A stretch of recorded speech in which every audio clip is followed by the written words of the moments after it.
Well, this is Baruch Fleischman, and we are at the Tikkun Elevator Kollel. We continue our shir on the life and times of our King David. This is a site reference over here. It's a really nicely written edition. So in the last shir, we saw that our king did something which is really very questionable. I mean, not questionable. It looks on the surface to be terrible. He actually had a man killed for the sake of wanting to live with his wife, which he had already done. Now, if you're Jewish, you understand the concepts of adultery, you have to really think about what is going on here. But taking another man's wife. But David did this, and we saw in the commentary that he saw there's something prophetic about the whole situation and the Medrash, because David is a person who's absolutely perfect in his sexual purity. Until this. He had to have Bathsheba. Now, I said there are many Medrashim about this, exactly how this came to pass, because he felt that he was really strong, very strong in the moral sense, and here it just comes like this, and something like this happens. But this is the progenitor, this child that she becomes pregnant with, is the progenitor of the Jewish people, of the king of the Jewish people, of the Messiah himself. How could this be? So comes along chapter number 12 now. And he said, Hashem sent Natan to David. Natan is the prophet to David. He came to him and he told him this. There were once two men in one city, one rich and one poor. The rich man had very many sheep and cattle, but the poor man had nothing except one small ewe that he had acquired. He raised it. It grew up together with him and his children. It ate from his bread and drank from his cup and lay in his bosom. It became like a daughter to him. A wayfarer came to the rich man. He was reluctant to take from his own sheep or cattle to prepare for the visitor who had come to him, so he took the poor man's ewe and prepared it for the man who came to him. David was very indignant about this man. So David was very upset about who was this man. And he said to Nathan, as Hashem lives, any man who does this deserves to die. And he must pay fourfold for the ewe, because he did this deed and because he has no pity. Natan then said to David, you are that man.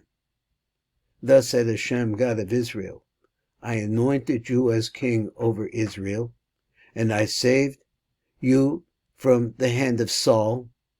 I gave you the house of your Lord and the women of your Lord into your bosom, and I gave over to the house of Israel and Judah and if this were not enough, I have increased for you by much and this much again.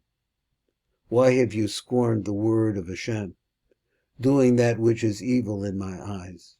You have struck Uriah the Hittite with the sword. His wife you have taken to yourself for a wife. With him you have killed by the sword the children of Ammon. And now the sword shall not cease from your house either, forever, because you have scorned me, and have taken the wife of Uriah the Hittite to be a wife unto you. So says Hashem, behold, I shall raise evil against you from your own household. I shall take your wives away in front of your eyes and give them to your fellow man, who will lie with them in the sight of this sun. Though you have acted in secrecy, I shall perform this deed in the presence of all Israel and before the sun. David said to Natan, I have sinned to Hashem. So Natan responded to David, so too Hashem has commanded your sin. You will not die. However, because you have thoroughly blasphemed the enemies of Hashem, in this manner, the son that has been born to you shall surely die. Natan then went to his house, and Hashem struck the child that Uriah's wife had borne to David, and he became gravely ill. David pleaded with God on behalf of the boy. David undertook a fast, and when he came in for the night, he lay on the floor. The elders of his house stood over him to raise him from the ground, but he would not consent, and he did not eat food with them either. It happened on the 7th day that the child died. David's servants were afraid to tell him that the baby had died, for they said, "Behold, if when the baby was alive we spoke to him, but he would not listen to us, how can we tell him that the baby's died? He will do something terrible."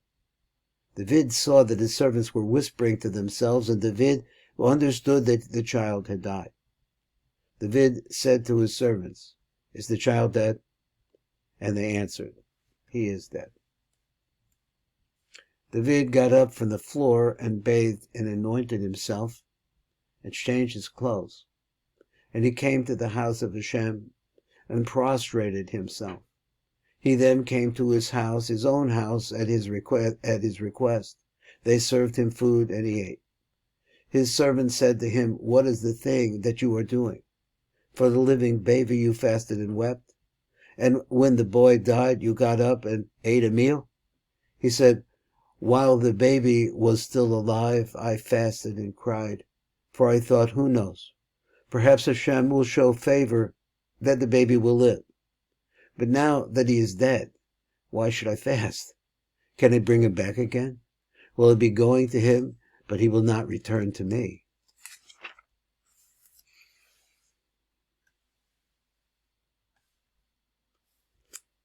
David comforted his wife Bathsheba, and he came to her and lay with her.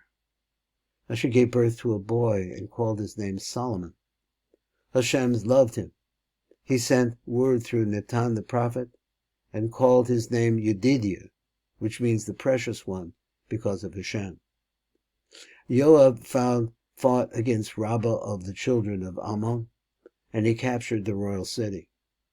Joab sent messengers to David saying, "I fought against Rabbah, and I have even captured the city of water.